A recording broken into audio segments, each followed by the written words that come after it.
कठोपनिषद भाग 3। यमराज द्वारा ब्रह्म विद्या के उपदेश का आरंभ और श्रेय प्रेय का विवेचन। मनुष्य शरीर अन्यान्य योनियों की भांति केवल कर्मों का फल भोगने के लिए ही नहीं मिला है। इसमें मनुष्य भविष्य में सुख देने वाले साधन का अनुष्ठान भी कर सकता है। वेदों में सुख के साधन दो बताए गए हैं। एक श्रेय अर्थात सदा के लिए सब प्रकार के दुखों से सर्वथा छूटकर नित्य आनंद स्वरूप परब्रह्म पुरुषोत्तम को प्राप्त करने का उपाय, और दूसरा प्रेय अर्थात स्त्री पुत्र धन मकान सम्मान यश आदि इहलोक की और स्वर्गलोक की जितनी भी प्राकृत सुख भोग की सामग्रियां हैं उनकी प्राप्ति का उपाय। इस प्रकार अपने अपने ढंग से मनुष्य को सुख पहुंचा सकने वाले ये दोनों साधन मनुष्य को बांधते हैं, उसे अपनी अपनी ओर खींचते हैं। अधिकांश लोग तो भोगों में प्रत्यक्ष और तत्काल सुख मिलता है, इस प्रतीति के कारण उसका परिणाम सोचे समझे बिना ही प्रेय की ओर खींचे जाते हैं। परंतु कोई कोई भाग्यवान मनुष्य भगवान की दया से प्राकृत भोगों की आपत रमणीयता एवं परिणाम दुखता का रहस्य जानकर उनकी ओर से विरक्त हो श्रेय की ओर आकर्षित हो जाता है। इस प्रकार दोनों प्रकार के मनुष्यों में जो भगवान की कृपा का पात्र होकर श्रेय को अपना लेता है और तत्परता के साथ उसे उसके साधन में लग जाता है, उसका तो सब प्रकार से कल्याण हो जाता है। वह सदा के लिए सब प्रकार के दुखों से सर्वथा छूटकर अनंत असीम आनंद स्वरूप परमात्मा को पा लेता है। परंतु जो सांसारिक सुख के साधनों में लग जाता है वह अपने मानव जीवन के परम लक्ष्य परमात्मा की प्राप्ति रूप यथार्थ प्रयोजन को सिद्ध नहीं कर पाता, इसलिए उसे आत्यंतिक और नित्य सुख नहीं मिलता। उसे तो भ्रमवश सुख रूप प्रतीत होने वाले वे अनित्य भोग मिलते हैं जो वास्तव में दुख रूप ही हैं। अतः वह वास्तविक सुख से भ्रष्ट हो जाता है। अधिकांश मनुष्य तो पुनर्जन्म में विश्वास न होने के कारण इस विषय में विचार ही नहीं करते। वे भोगों में आसक्त होकर अपने देव दुर्लभ मनुष्य जीवन को पशुवत भोगों के भोगने में ही समाप्त कर देते हैं। किंतु जिनका पुनर्जन्म और परलोक में विश्वास है, उन विचारशील मनुष्यों के सामने जब ये श्रेय और प्रेय दोनों आते हैं तब वे इन दोनों के गुण दोषों पर विचार करके दोनों को पृथक पृथक समझने की चेष्टा करते हैं। इनमें जो श्रेष्ठ बुद्धि संपन्न होता है वह तो दोनों के तत्व को पूर्णतया समझकर नीर क्षीर विवेकी हंस की तरह प्रेय की उपेक्षा करके श्रेय को ही ग्रहण करता है।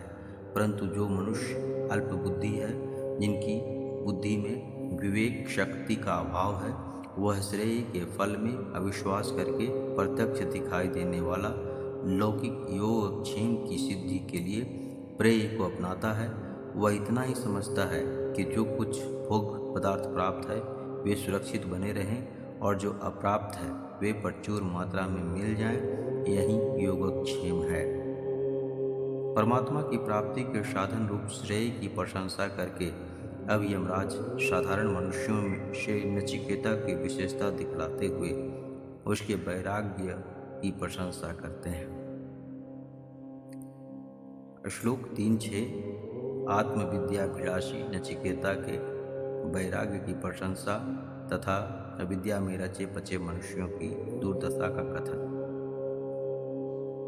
यमराज कहते हैं, हे नचिकेता, तुम्हारी परीक्षा करके मैंने अच्छी तरह देख लिया कि तुम बड़े बुद्धिमान विवेकी तथा वैराग्य संपन्न हो।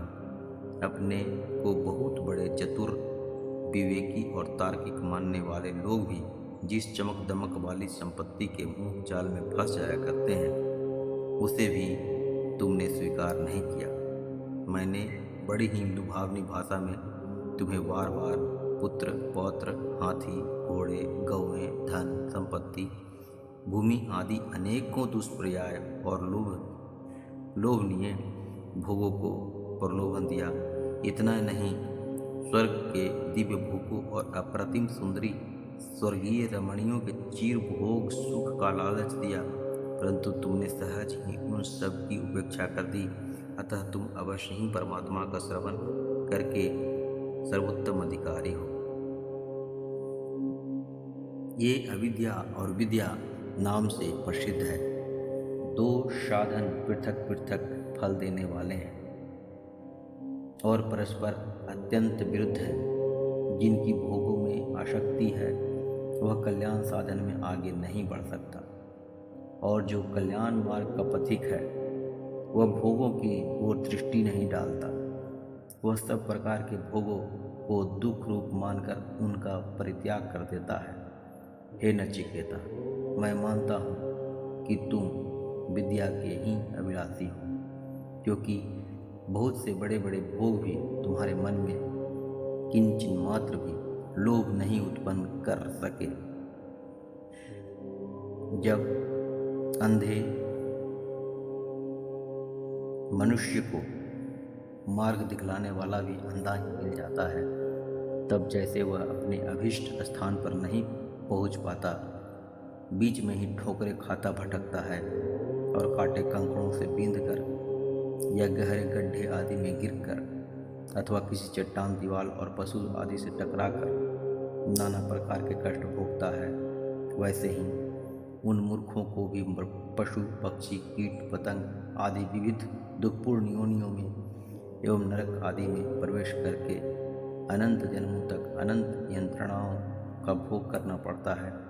जो अपने आप को ही बुद्धिमान और विद्वान समझते हैं, विद्या बुद्धि के मिथ्याभिमान में शास्त्र और महापुरुषों के वचन की कुछ भी परवाह न कर सके उनकी अवहेलना करते हैं और प्रत्यक्ष सुख रूप प्रतीत होने वाले भोगों का भोग करने में तथा उनके उपार्जन में ही निरंतर संलग्न रहकर मनुष्य जीवन का अमूल्य समय व्यर्थ नष्ट करते रहते हैं।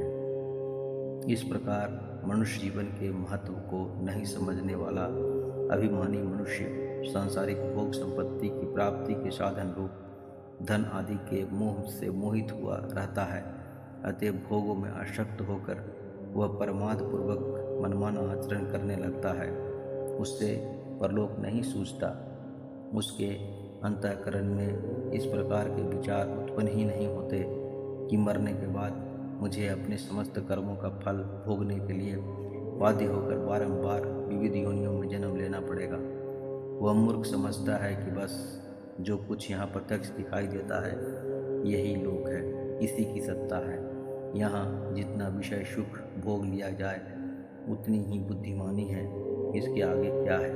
परलोक को किसने देखा है, परलोक तो लोगों की कल्पना मात्र ही है, इत्यादि।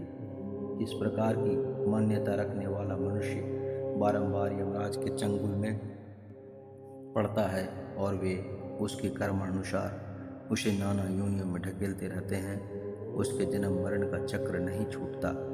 इस प्रकार विषयासक्त प्रत्यक्षवादी मूर्खों की निंदा करके अब उस आत्म तत्व की और उसको जानने, समझने तथा वर्णन करने वाले पुरुषों की दुर्लभता का वर्णन करते हैं। अब आगे आत्म तत्व को जानने वालों की महिमा तथा तत्व ज्ञान की दुर्लभता का वर्णन और नचिकेता की प्रशंसा। आत्म तत्व की दुर्लभता बतलाने के लिए यमराज ने कहा, नचिकेता, आत्म तत्व कोई साधारण सी बात नहीं। जगत में अधिकांश मनुष्य तो ऐसे हैं जिनको आत्मकल्याण की चर्चा तक सुनने को नहीं मिलती। वे ऐसे वातावरण में रहते हैं कि जहाँ प्रातःकाल जागने से लेकर रात्रि को सोने तक केवल विषय चर्चा ही हुआ करती है, जिससे उसका मन आठों पहर विषय चिंता में डूबा रहता है। उनके मन में आत्मतत्व सुनने समझने की कभी कल्पना ही नहीं आती, और भूले भटके यदि ऐसा कोई प्रसंग आ जाता है तो उन्हें विषय सेवन से अवकाश नहीं मिलता। कुछ लोग ऐसे होते हैं जो सुनना समझना उत्तम समझकर सुनते तो हैं, परंतु उनके विषयाभिभूत मन में उसकी धारणा नहीं हो पाती, अथवा मंद बुद्धि के कारण वे उसे समझ नहीं पाते। जो तीक्ष्ण बुद्धि पुरुष समझ लेते हैं, उनमें भी ऐसे आश्चर्य में महापुरुष कोई विरले ही होते हैं जो उस आत्मतत्व का यथार्थ रूप से वर्णन करने वाले समर्थ वक्ता हों। एवं ऐसे पुरुष भी कोई एक ही होते हैं जिन्होंने आत्मतत्व को प्राप्त करके जीवन की सफलता संपन्न की हो, और भली भांति समझाकर वर्णन करने वाले सफल जीवन अनुभवी आत्मदर्शी आचार्य के द्वारा उपदेश प्राप्त करके उसके अनुसार मनन निधि ध्यान सन करते करते तत्व का साक्षात्कार करने वाले पुरुष भी जगत में कोई विरले ही होते हैं। अतः इसमें सर्वत्र ही दुर्लभता है। अब आत्मज्ञान की दुर्लभता का कारण बताते हैं। प्रकृति पर्यंत जो भी सूक्ष्मता अति सूक्ष्म तत्व है, यह आत्म तत्व उसमें भी सूक्ष्म है। यह इतना गहन है कि जब तक इसे यथार्थ रूप से समझने वाले कोई महापुरुष नहीं मिलते, तब तक मनुष्य का इसमें प्रवेश पाना अत्यंत ही कठिन है। अल्पज्ञ साधारण ज्ञान वाले मनुष्य यदि इसे बतलाते हैं और उसके अनुसार यदि कोई विविध प्रकार से इसके चिंतन का अभ्यास करता है, तो उसका आत्मज्ञानी रूप फल नहीं होता। आत्मतत्व तनिक सा भी समझ में नहीं आता। दूसरे से सुने बिना केवल अपने आप तर्क वितर्क युक्त विचार करने से भी यह आत्मतत्व समझ में नहीं आ सकता। अतः सुनना आवश्यक है, पर सुनना उनसे है जो इसे भली भांति जानने वाले हैं। तभी तर्क से सर्वथा अतीत इस गहन विषय की जानकारी हो सकती है। नचिकेता की प्रशंसा करते हुए यमराज फिर कहते हैं कि हे प्रियतम, तुम्हारी इस पवित्र मति निर्मल निष्ठा को देखकर मुझे बड़ी प्रसन्नता हुई है। ऐसी निष्ठा तर्क से कभी नहीं मिल सकती। यह तो तभी उत्पन्न होती है जब भगवत कृपा से किसी महापुरुष का संग प्राप्त हो और उनके द्वारा लगातार परमात्मा के महत्व का विशद विवेचन सुनने का सौभाग्य मिलता है। ऐसी निष्ठा ही मनुष्य को आत्मज्ञान के लिए प्रयत्न करने में प्रवृत्त करती है। इतना प्रलोभन दिए जाने पर भी तुम अपनी निष्ठा पर दृढ़ रहे। इससे यह सिद्ध है कि वस्तुतः तुम सच्ची धारणा से संपन्न हो। नचिकेता, हमें तुम जैसे ही पूछने वाले जिज्ञासु मिला करें। अब यमराज अपने उदाहरण से निष्काम भाव की प्रशंसा करते हुए कहते हैं, नचिकेता, मैं इस बात को भली भांति जानता हूँ कि कर्मों के फलस्वरूप इस लोक और परलोक के भोग समूह की जो निधि मिलती है, वह चाहे कितनी ही महान क्यों न हो, एक दिन उनका विनाश निश्चित है। अतएव वह अनित्य है, और यह सिद्ध है कि अनित्य साधनों से नित्य पदार्थ की प्राप्ति नहीं हो सकती। इस रहस्य को जानकर ही मैंने नाचिकेत अग्नि के चयनादि रूप से जो कुछ अज्ञादि कर्तव्य कर्म अनित्य वस्तुओं के द्वारा किए, सब के सब कामना और आसक्ति से रहित होकर केवल कर्तव्य बुद्धि से किए। इस निष्काम भाव की यही महिमा है कि अनित्य पदार्थों के द्वारा कर्तव्य पालन रूप ईश्वर पूजा करके मैंने नित्य सुख रूप परमात्मा को प्राप्त कर लिया। नचिकेता, वह निष्काम भाव पूर्ण रूप से है, इसलिए यमराज उसकी प्रशंसा करते हुए कहते हैं, नचिकेता, तुम सब प्रकार से श्रेष्ठ बुद्धि संपन्न और निष्काम हो। मैंने तुम्हारे सामने वरदान के रूप में उस स्वर्गलोक को रखा जो सब प्रकार के भोगों से परिपूर्ण जगत का आधार स्वरूप यज्ञादि शुभ कर्मों का अनंत रहित अंतरहित फल, सब प्रकार के दुख सुख और भय से रहित स्तुति करने योग्य और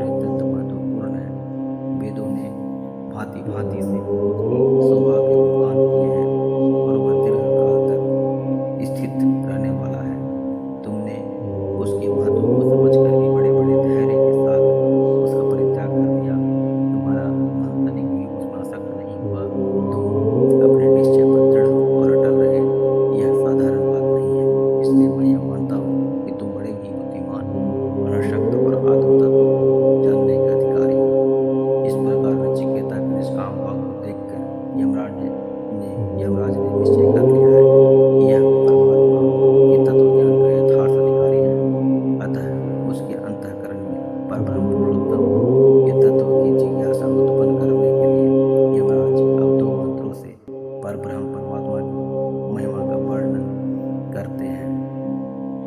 धन्यवाद। जय श्री राम। आज यहीं तक, आगे परब्रह्म परमात्मा की महिमा का चर्चा